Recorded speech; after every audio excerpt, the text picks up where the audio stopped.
Hey guys, this is Sari. And this is Sean. And we're the Simpsons siblings. This episode's different and we feel awkward. And we talk about it all the time. Yes, all the time. So this is a special episode. We're going to be talking about Who Shot Mr. Burns with two people that have never seen it. And we should introduce Alísa and Moth. Say hi, guys. Hi, everybody. Oh, this is going to be fun. Oh, this is going to be great. Nothing's going to go wrong and everything's going to go as planned. It's going to be so smooth. It's going to be beautiful. It's so smooth. So I should ask, how many Simpsons episodes have each of you seen in your lifetime? Oh, jeez. Oh, God. Definitely less than 10. Nice. I would say. So I know like some characters probably from like you guys or memes, but yeah, I have not seen very many at all. Nice. You're like, hey, it's that guy from Sean's tattoo. Yeah, pretty much. Okay, and then you, Moth? I'm truthfully about the same. The only episodes I think I've really watched were the Treehouse of Horror Terror, those ones, but Oh yeah, that seems like your type of thing, definitely. Yeah. So I know the characters, I know the characters from memes and art on Twitter, but that's about it. Okay, nice. Yeah. That's exactly what we wanted here. Yeah. Perfect. And you guys have no idea who shot Mr. Burns? No, I Nope. never even knew this was a whole like plot of the show. So Nice. This is going to be so much fun. Oh, this is gonna be great. it's great. All right. Well, I'm gonna just go into our usual episode intro then. So we are covering Who Shot Mr. Burns Part 1, Season 6, Episode 25. Originally aired May 21st, 1995. Written by Bill Oakley and Josh Weinstein. Directed by Jeffrey Lynch. Guest star is Tito Puente as himself. Tito Puente. And the chalkboard line at the beginning is, "This is not a clue," which you guys don't know if it's a clue or not. I know. Or is it? Or isn't it? Ew. and then the couch gag at the beginning is that old like animation style with a looping background, and they're running and they've got that super creepy smile. Yep. I was kind of surprised they didn't have something special. I know they do a special gag for the second part, but they don't do a special gag for the first part. So, Yeah. I don't know. So both of you guys watch this, right? Yep. Mhm. I got a page full of notes. Yes. Notes. I got notes. I took notes. I watched it twice. You did? Same. I did. Oh, okay. I paused some bits. I rewound some bits. Like, yeah. Same here. Thank you for doing your homework. Yeah, we did our homework. Honestly, I am like so happy. That is beautiful. Thank you. All right. You know what we should do too is when we watch the second part, we should pause it before they reveal who it is and give you guys like one more chance to guess because there's more things in part two. Y'all making me work. Make you work for that $0. Oh my God. Listen, y'all, I have two brain cells and they don't call each other very often. So Oh, that's Wait, you perfect. got That's two exactly brain what we cells? want. It's like 3 times more than me. Oh my God. All right, so let's get into the episode. So it's funny because when we used to see this on reruns, I never realized what episode it was because the beginning seems so like detached from everything else. Yeah. Even like rewatching it, I'm like, this feels weird. Yeah, First just like 5 minutes. it's just like a normal morning. Principal Skinner's getting to school, and then R.I.P. Super Dude. You know, They let the kids name him. we start out with Skinner finding Super Dude, telling Willie to give him a proper burial. So when he's digging through the ground, he strikes the oil. Which didn't have like bad construction of the school. He only had to dig down like It was like a 3 foot. inches. Yeah, it wasn't very far. Just like Like, and he's inside too. Yeah, why is there access to like the dirt inside? Is there just no floor? There's no floor. It's like There's a yeah, dirt basement. yeah. There we go. I love Ralph sitting there going, Miss Hoover, the floor is shaking. Sir Burns' name debacle. Yeah. Which doesn't, it's just so you guys know, that doesn't really come up before that he can't remember his name. Did he have any way to remember Marge at that point? Remember he hired Marge in like season 2 or season 1, and he was really creepy. I was trying to remember where that was. And she painted him naked. Yeah. You don't forget a thing like that. No, you don't. I remember that being in commercials. I mean, they block it out, but it's like, oh God, why do I have to see that? Ew. Welcome to The Simpsons. Yeah. Oh, so we cut to Principal Skinner and Superintendent Chalmers, and they're talking about the article that they're in, and he covers up, like, it was like filthy school is filthy rich. Yeah, awful school is awful rich. Awful school is awful rich, yeah, and he covers up the awful part. The school, yeah. It's an unrelated article. Unrelated article within the banner headline. Yep. Makes sense. It gave me steamed hams impressions. Yeah, At just this time of day. their whole like interaction formula. It's so set in stone. It's beautiful. We get that sort of montage of the staff all giving suggestions on how to spend the money. I noticed Willie wants a new filthy blanket. Yes. He doesn't want a new blanket. He wants a new blanket that is already filthy. I was wondering if that meant like a dirty blanket, or if it was he was like using it as like a saying like a new heckin' blanket. Yeah, like a new heckin' blanket, like a new filthy blanket. Yeah. Instead of like a new I dirty didn't blanket. think of that. Because like it seemed like that term, like filthy, would be like a word he would use a lot and everything. Just I could from what see that. All right, so moving on, more staff suggestions. My favorite is Lunch Lady Doris. I love hers. We got a mice problem in the kitchen, and the staff's complaining about it. I want to hire a new staff. That's the accurate response to that? Yeah. And then, of course, we get Lisa with Tito Puente, who I honestly never heard of him before this, but every once in a while I'll see like a record of his and a good one. I'm like, Tito Puente! I've been there for that. Which, I mean, way to go for The Simpsons to just have this obscure, like, jazz guy, you know? Yeah. Lisa would pick that. And I love that Lisa, like, sold the school as, like, all, like, musical and jazz loving. Yeah.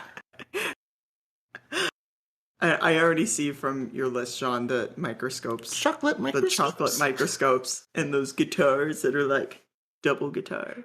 And my favorite one, more rubber stamps. More rubber stamps. As he stamps it with a rubber stamp. It's beautiful. Yeah. Mr. Burns interrupts them, and he's like Smithers is talking over the intercom. I don't have a secretary or an intercom, but let him in. Like, that's not suspicious whatsoever. Yeah, why not?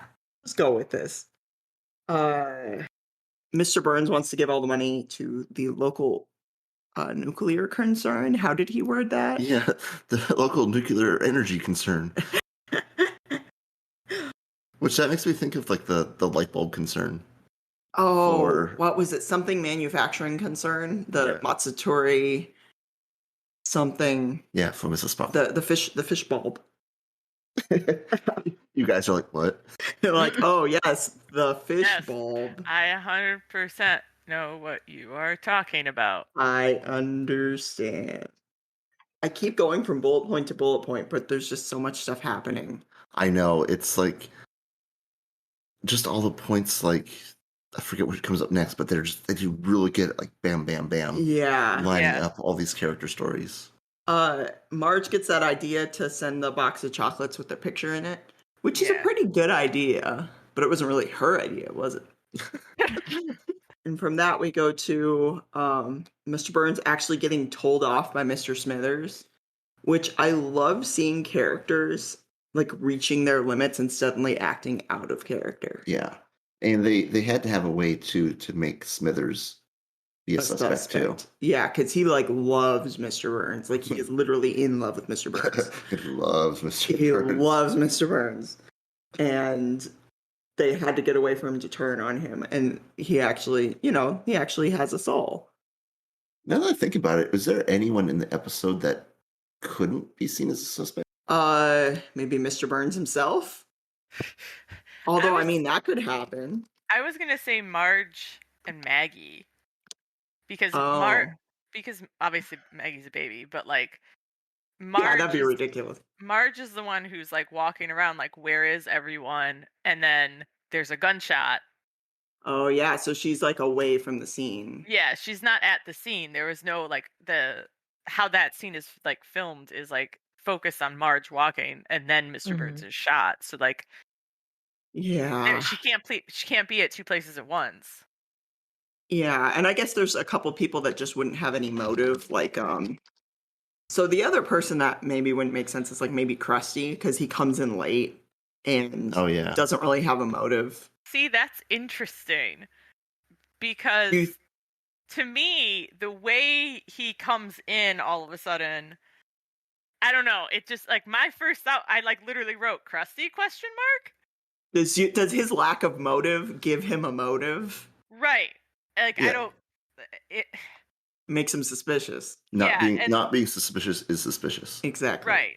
And then like I don't want to like jump around. No, we could jump around all we want. Because like when Mr. Burns is like, "Oh, it's you. What are you so happy about?"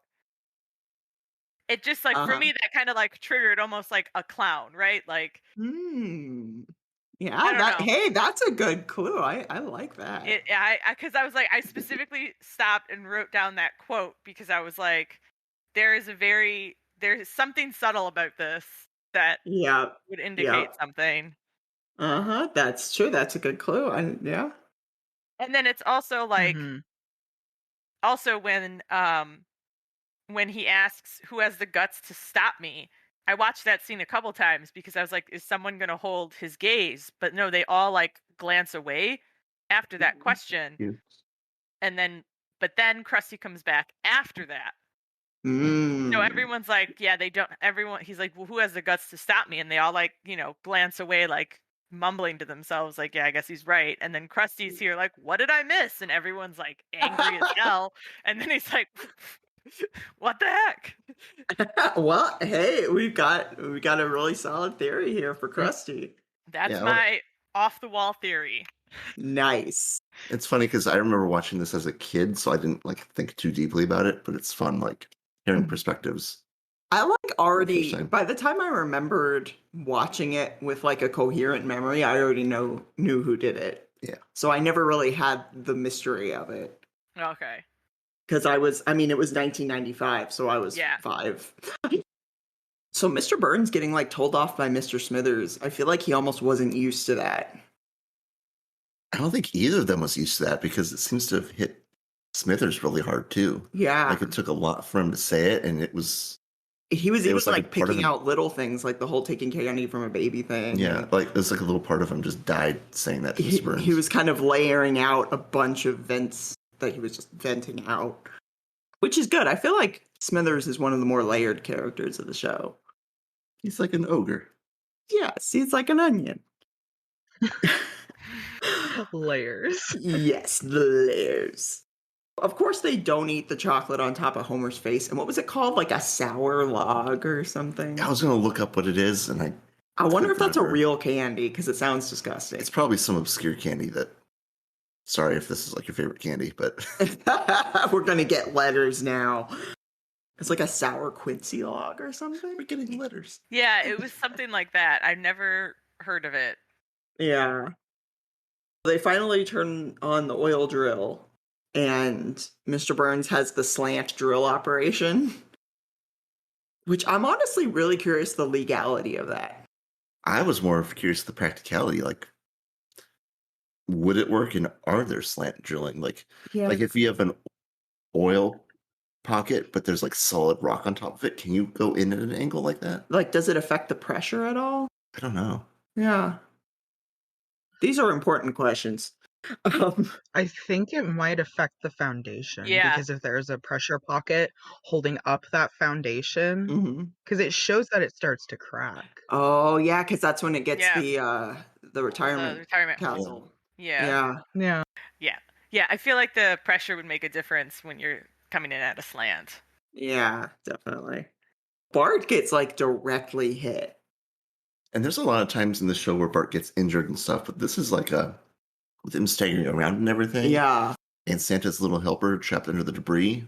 That's like a serious injury. Like the way like Maggie's looking at them through the window and Marge seeing them and their reactions and like the music.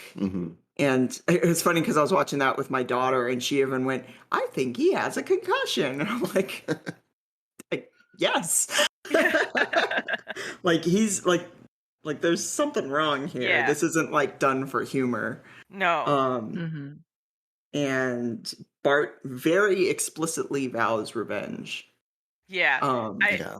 I did write a note that I thought it was kind of funny because like Marge looks out the window and she's like, oh my God, looking at Bart, and then it immediately cuts to the animal hospital, which I wasn't expecting, but it made me laugh because I thought that was, don't get me wrong, of course, doggy needs help, but like, it was just really funny because I was expecting them to be at like a regular hospital, and then it's like animal hospital.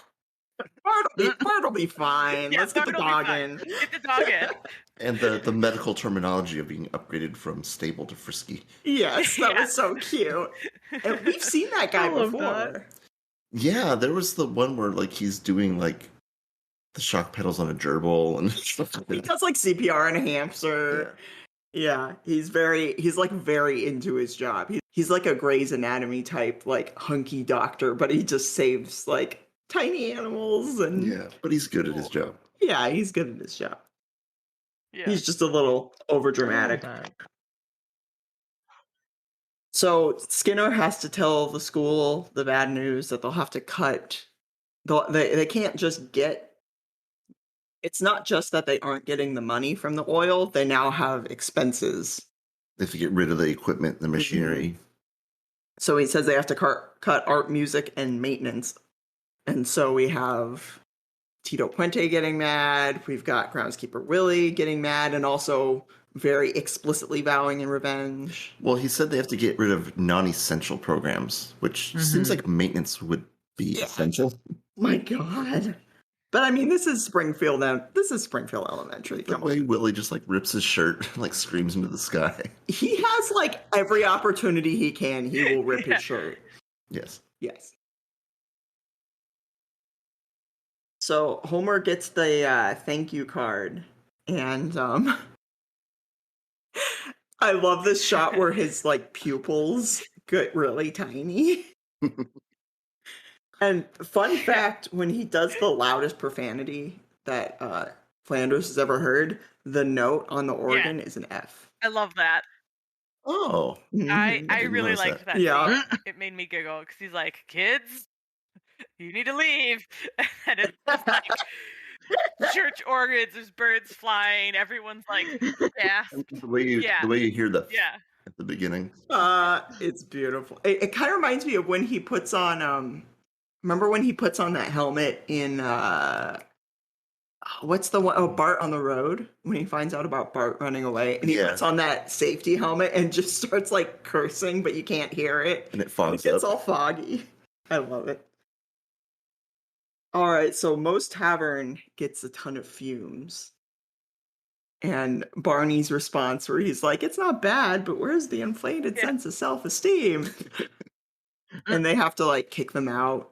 The whole man alive thing. There are men alive in here. Yeah. So, which, come to think of the whole lawsuit angle, couldn't both Moe's and the Springfield Retirement Castle like sue him? Yeah, because it seems like since Moe's is the established business, it's been there forever. Yeah. Something else moving in, violating safety standards, releasing all this toxic gas in the neighborhood. Yeah. And Moe's gets shut down, but I guess big corporations get to do stuff. That's anyway, part. so. That's part of the storyline. Like Burns is so rich, he can do whatever the hell he wants. Even from a zoning Yeah. prospect, like that area probably is not zoned to tap oil, like so. Oh yeah. But Yeah, like you said, definitely. has enough money, he can do whatever he wants. Yeah. So Yeah. that's where we get the cracks, which destroy the Springfield retirement castle, which gives Yep. us even more suspects. Mhm. Which, speaking of which, we heard Alísa's theory. Moth, do you have any good theories? So I won't lie, I was taking notes of like I took a lot of notes of like the different theories for the different characters. For like Mm-hmm. well, not theories, but like motives for the different characters. Like I swear I'll get even with whoever did this to you, boy. I have the janitor's Oh. quote with, "I'll kill that Mr. Burns and I'll wound that Mr. Yeah, Smithers," I love that which one. I I love found that. interesting. Oh, you did? Just because, like, I don't know. Because, Like, none of them really included Mr. Smithers in it except for him as yeah. part of the. Yeah. I don't necessarily have a idea as to who did it yet. I feel like there are some suspects that have a little bit more motive, but just how they ended the episode with the different panels of different characters that might not have as many motives really kind of Mm-hmm. jumbled it up.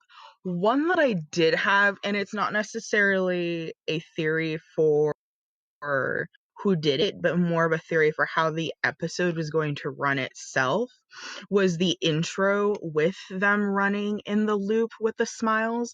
I wrote down, intro makes me wonder if the mystery is going to have us running in circles, since with how I understand it, the intros tend to have a hint or a clue about some part of the episode. And since I already knew by the title this was going to be a murder mystery, it kind of made me wonder if the whole mystery was going to have us just kind of running in circles with the different motives, the different characters, the different possibilities.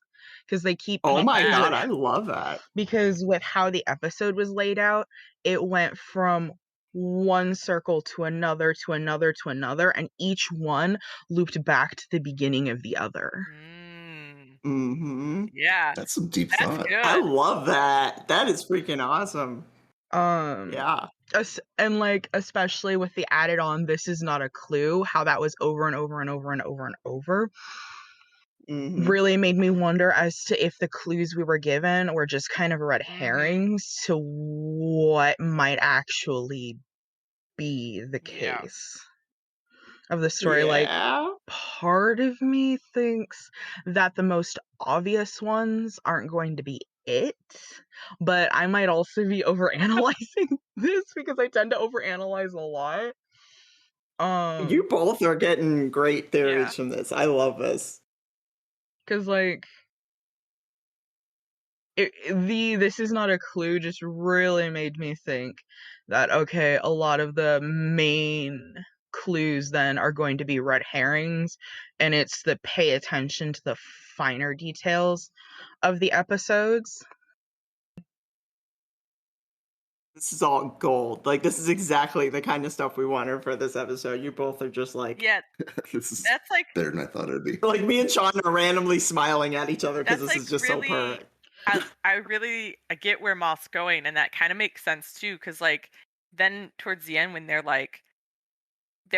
pointing out specific things, like Smithers left his jacket, Skinner left his mom, where's Homer, Bart, Lisa, and Grandpa, Mm-hmm. and then it shows like the Smith and Wesson being empty, being dug up, and the box being empty, and like Moth said, like what if all that's just red herrings? It's just like, we're going to show you some stuff that's going to make you think someone here did it, but it's not. Yeah. Mm-hmm. Like, because I definitely am, because like from how I understand the Simpsons series is that they tend to like play off big gags like this, they'll throw red herrings and make you think one thing, but in reality, it really was the red herring that was it. I could be completely wrong since I don't know that many Simpsons episodes. It's just going off of my knowledge of animation during that era, of animation and comedy during that time period. So it's like, it really has me going back and forth with my ideas of, do I follow the red herring, or are they going with or are they going more with plot devices and don't follow the red herring? Mm-hmm. I love it. I love it. I will say this, and I could be completely wrong on this, but I will say this, I definitely don't think it's going to be Homer. Just because, like, yeah, from like what I've seen, his character does tend to be portrayed in like being accident prone and like maybe causing accidents, like accidental death. But with how they ended that, with like Elise, with like how Alisa was saying with the why are you smiling, that sort of thing, it just doesn't seem like that would be a characteristic of Homer if he was so mad at Mr. Burns for not remembering his name. I don't think he would have that much of a psychotic snap to be standing there smiling while doing it. Yeah. That would be creepy as heck, though. Because he's the direct quote he says is, "Oh, it's you," which to me is like he recognizes this person where he doesn't know who the hell Homer is. So, exactly. Yeah. So there is a recognition. So like he knows his killer. Like there's a very clear recognition of like, oh, it's you. And then that pause of like, what are you so happy about? And like you said, I don't think Homer would crack and be like smiling while doing it. I think it would just be he'd be so angry. Yeah. And that kind of makes you think, like, who does Mr. Burns know? Because you've got, like, the power plant people, and you've got, like, you know, obviously Mr. Smithers he knows, and then some of the people at the meeting that he saw, and then, like, the fact that he knew, like, the family members' names from the chocolate except for Homer, and, you know, the people at the retirement home. Homer aside, he has a great memory for people. Yeah. I know, that's the irony of it. Yeah. Oh, I'm sorry if I'm talking a lot, but like my one other thing. No, you're doing great. Is I don't think it was Smithers either. And that's just because yes, there is that immense amount of anger. It seems like anger, hurt, and frustration on Smithers' part.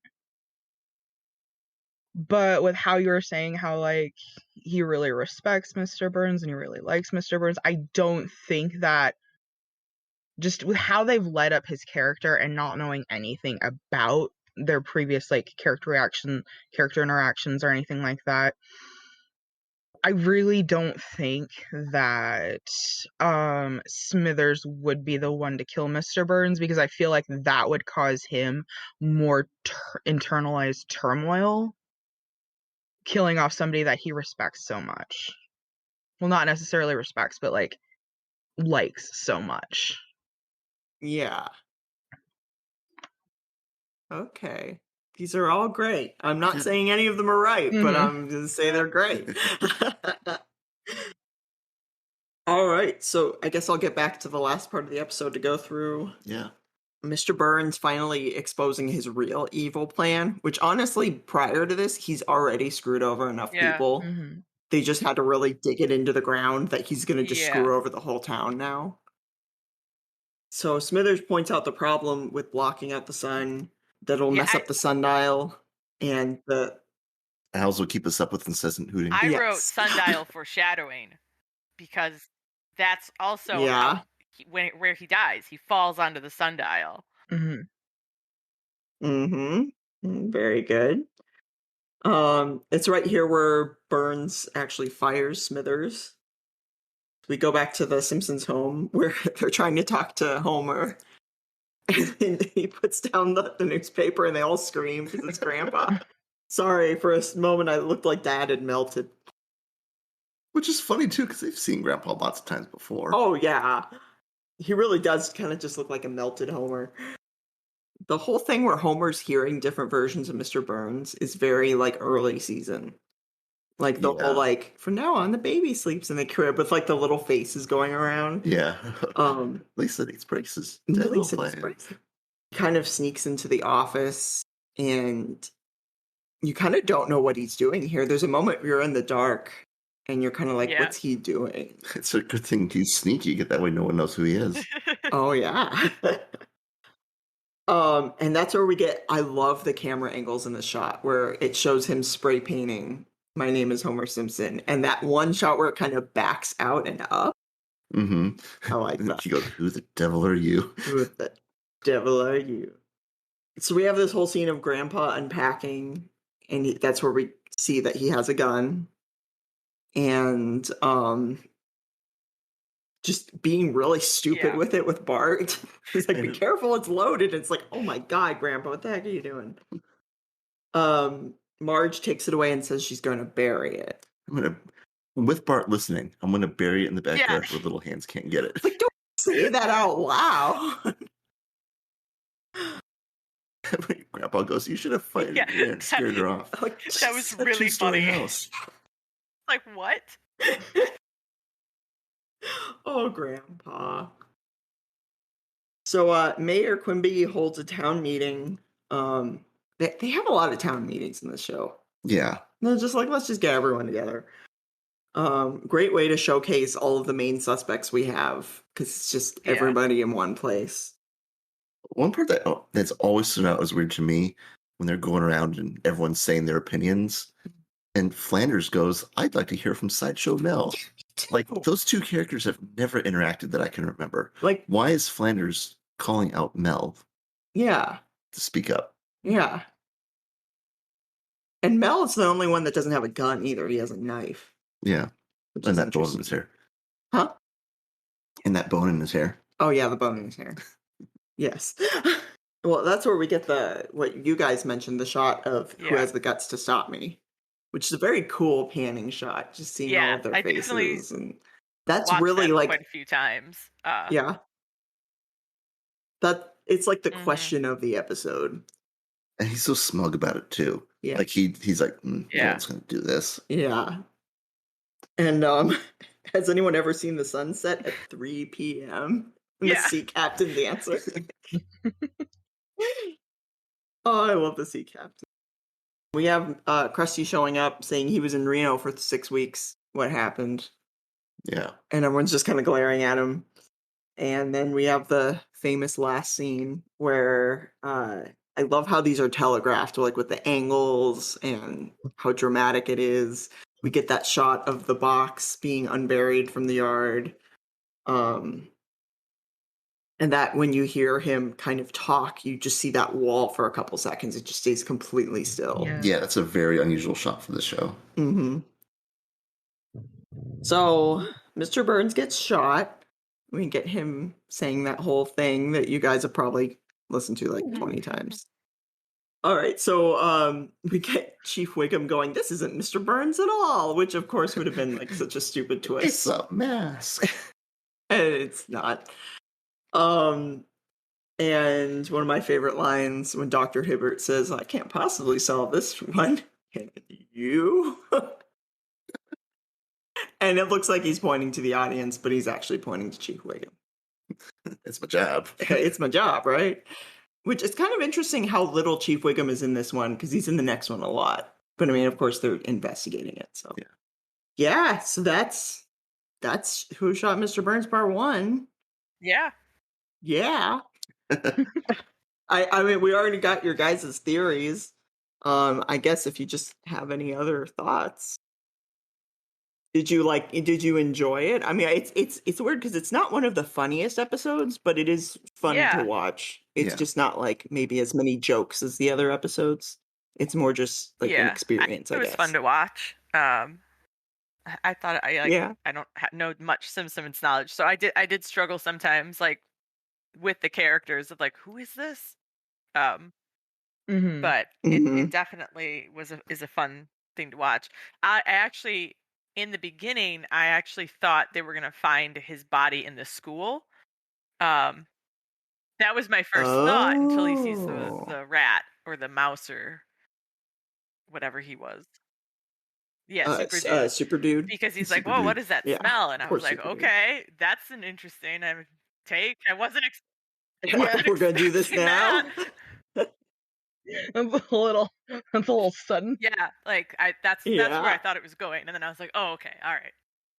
All right. So, yeah, we're gonna be back next week for Who Shot Mr. Burns Part 2, Season 6, Episode 26. Watch the episode before you listen to get the full experience. And a big thank you to Timothy Burleson, our patron saint. Check out our Patreon at patreon.com/SipsandSibs. And I want to give a huge thank you to Alísa and Moth for joining us today. Yes, thank you. Yeah. Yeah, thank you for having us. Thank you for having us. And we'll see you guys next Fun. time. Until then, Bye. bye Bye, everybody.